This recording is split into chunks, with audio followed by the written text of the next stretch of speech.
Parashat Para. Alors cette paracha fait partie des 4 parachiotes ajoutés par les Chachamim à l'approche du mois de Nissan. On a commencé par Shkalim, après il y a eu Zachor la semaine dernière, Para cette semaine, Achodesh après. Alors je propose de réfléchir au message de ces 4 parachiotes. Le Chidushé Harim, il enseigne que le mois de Hadar est le parallèle du mois de Elul. Elul prépare Tishré, pareil Hadar prépare Nissan. C'est quoi le sens de ce parallèle? C'est que Nissan et Tishré, en fait, sont les 2 grands carrefours de l'année. Nissan avec Pessah, Tishré pour Rosh Hashanah et Yom Kippour. Ces 2 moments de l'année sont apparemment bien différents, mais en fait, ils ont un rapport.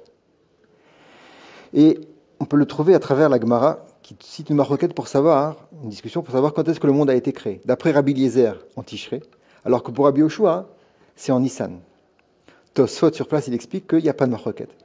Béhémet, la décision de créer, ça a été pris en Tishré, mais la création effective, c'était en Nissan. Donc on voit que Nissan et Tishré sont les 2 étapes sur le chemin de la création. Et chaque année, comme il dit Rav Dessler, on recrée quelque part une nouvelle création. Alors, si on commence par Tishré, évidemment, c'est la nouvelle année sur laquelle on est jugé en fonction de nos actes de l'année passée. Ce processus se fait à travers les Yamin Noraim, Rosh Hashanah et Yom Kippour, sont préparés grâce à au mois de Elul,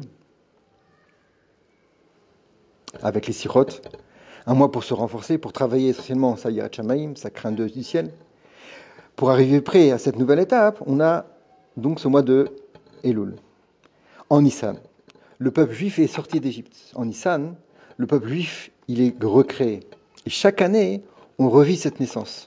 Comme les Chachamim nous disent, Bechol dor vador, chayav adam lirot et atzmo, ki'ilu hu yatsa miMitzrayim. Chaque génération, chacun doit se considérer comme s'il sortait lui-même d'Égypte. Mais à la différence de Tishré, cette prise de conscience ne se fera pas dans la Yirat Shamayim, dans la crainte, mais dans la Avat Hashem, la joie. Nissan, c'est la simcha par excellence. Arriver prêt à Pessah, c'est arriver plein de simcha. Et pour nous aider à préparer, on a tout le mois de Hadar et les 4 parachiotes. Donc en résumé, Elul et les Slichot, c'est pour affermir notre Yirat Shamayim à l'approche de Tishré, alors que Hadar et les 4 parachiotes sont là pour développer le sentiment de simcha à l'approche du mois de Nissan et de Pessah.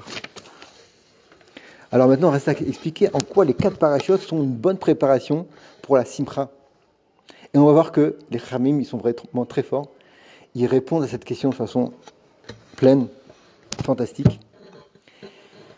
Et ils disent que dans la vie d'un homme, il y a 4 raisons pour lesquelles il manque de simcha. Et on va voir que les 4 parachiotes sont exactement en rapport à ces 4 raisons. Alors on va commencer par la première parachat Shkalim. Elle vient en rapport au fait que certains hommes sont attristés de ne pas comprendre le sens de leur vie. Ils se disent, bon, quelle importance j'ai dans mes actes, ma petite vie est dérisoire. Parashat Shkalim vient répondre à cela. Chaque juif, quel qu'il soit, devait donner une machatzit shekel. C'est pas grand-chose, une dizaine de grammes d'argent, quelques shkalim, il y en a qui disent que 3 pièces de 50 centimes ça suffit. Mais la somme de tous ces machatzit shekel va permettre d'acheter les korbanot de toute l'année. Toute la avoda, tout le culte de l'année s'effectue par ce petit machatzit shekel.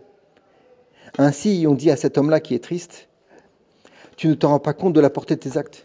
Tu as l'impression d'être inutile. N'oublie pas que tu fais partie d'un tout. Il y a là-haut quelqu'un qui dirige l'histoire, quelqu'un qui fait la somme de tous ces petits actes pour faire avancer l'histoire dans la direction qu'il a donnée. Et chacun a son rôle à jouer. Voilà, ça c'est Parashat Shkalim. Le deuxième facteur qui dérange notre simra, c'est le mal, l'existence du mal dans le monde. Le mal est là.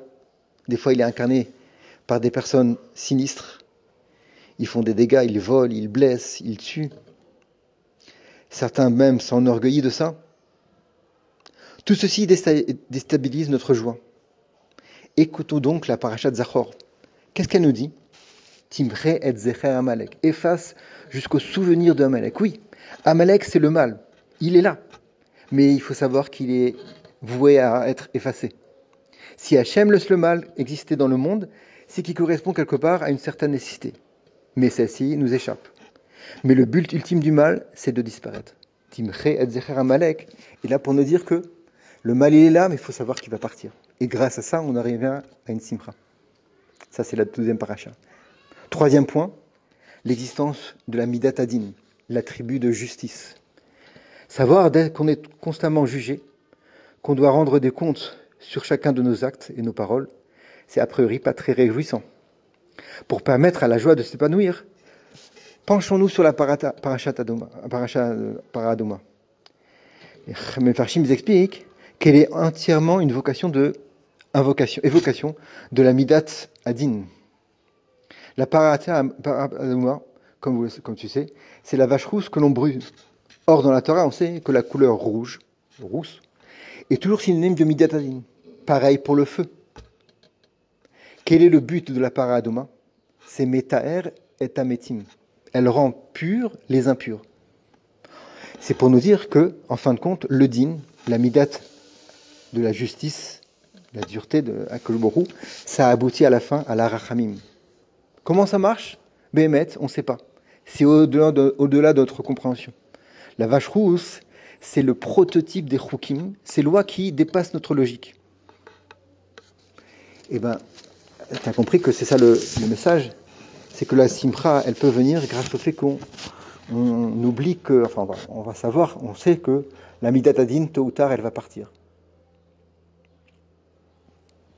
La quatrième nekuda, quatrième sentiment à dominer pour être vraiment saméach, c'est la routine. Quand on fait des choses avec l'habitude, ça émousse notre enthousiasme. Même pour les choses les plus chères. C'est quoi le remède?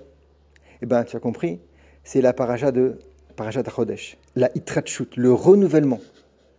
C'est pas découvrir des nouvelles forces qui n'existaient pas en nous, mais c'est revivifier, ressusciter les forces, le potentiel qui est endormi en nous. C'est vrai que dans notre vie, on a des bas, des hauts, des creux, mais il faut toujours savoir que c'est une prélude à de nouvelles périodes fastes. Le peuple juif est toujours comparé dans le texte à la lune, qui est sans cesse en renouvellement. Avec le mois de Nissan et l'arrivée du printemps, même la nature se renouvelle. Ce renouveau naturel est une allusion du renouveau spirituel que chaque Béné Israël ressent en Nissan, et déjà annoncé par la paracha de Chodesh. La force de se renouveler, ça c'est l'élément même du peuple juif par excellence. Alors voilà, ça c'est les 4 nékodotes, tu vois que c'est vraiment matim, comme on dit, effectif pour un juif, pour atteindre la simcha. Shkalim, pour être conscient de l'importance de chaque juif. Zachor, pour savoir que le mal il va être éliminé. Para, c'est pour savoir que la justice, le din, il va se transformer en miséricorde. Et Chodesh, c'est pour savoir que la routine, à la fin, elle doit être anéantie. Grâce à ça, Bezat Hashem, on va avoir plein de force pour servir Hashem dans la simcha. Shabbat Shalom.